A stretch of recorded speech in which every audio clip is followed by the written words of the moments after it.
আসসালামু আলাইকুম, welcome to my channel. আজ ঢেঁড়স দিয়ে দারুণ সুস্বাদু একটা রেসিপি শেয়ার করব। এটা দেখতে যতটা লোভনীয় হয়, খেতেও ততটা সুস্বাদু হয়।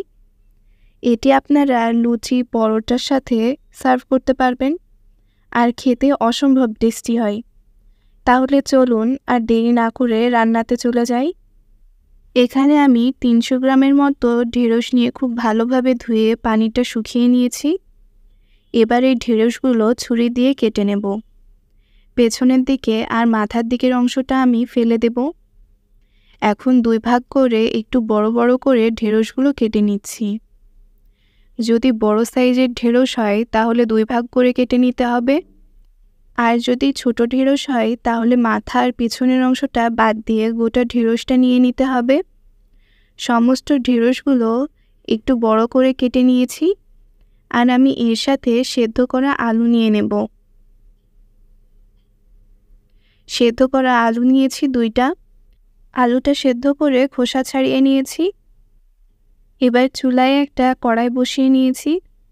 এর মধ্যে তাতে 2 টেবিল চামচ সরিষার তেল দিয়ে দিচ্ছি। তেলটা গরম হতে দিয়েছি। এবার এই গরম তেলের মধ্যে ঢেঁড়সগুলো দিয়ে একটু ভেজে নেব। ঢেঁড়সগুলো খুব কড়া করে ভাজবো না, মিনিট 2-3 মতো একটু নাড়াচাড়া করে ঢেঁড়সটাকে একটু ভেজে নিতে হবে। ঢেঁড়সগুলো ভেজে নিয়েছি। এবার এগুলো তুলে নেব। সমস্ত ঢেঁড়সগুলো আমি উঠিয়ে নিচ্ছি।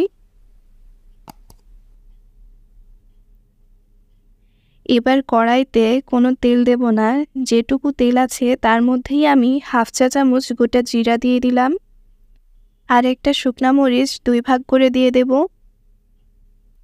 তারপর এগুলো একটু ভাজা ভাজা করে নেব। এর মাঝে একটা মাঝারি সাইজের পেঁয়াজ কুচি করে দিয়ে দিয়েছি।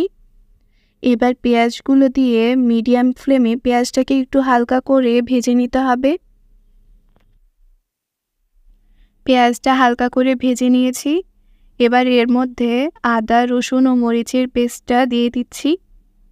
এখানে আমি 1 ইঞ্চি সাইজের আদা ও 4টা রসুনের কোয়া আর 6 থেকে 7টা কাঁচামরিচ একসাথে বেটে নিয়েছি। সেই পেস্টটা দিয়ে একটু নাড়াচাড়া করে নিলাম। মশলাটা দিয়ে একটু নাড়াচাড়া করে নেওয়া হয়ে গেছে। এবার যাতে মশলাটা পুড়ে না যায় তার জন্য সামান্য পানি অ্যাড করলাম। এবার এর মধ্যে আরও কিছু গুঁড়ো মশলা দিয়ে দেব।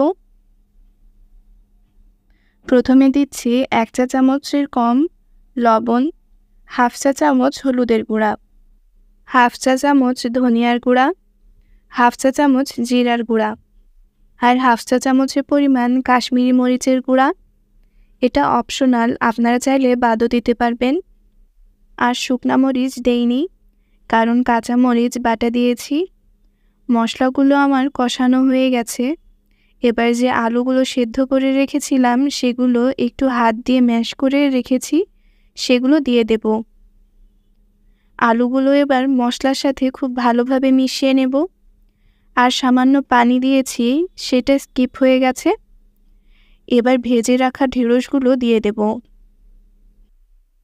ঢেঁড়সগুলো দিয়ে দিয়েছি। এবার এগুলো আলুর সাথে ভালোভাবে মিশিয়ে নেব। ঢেঁড়সগুলো দিয়ে খুব ভালোভাবে একটু নাড়াচাড়া করে মিশিয়ে নিচ্ছি।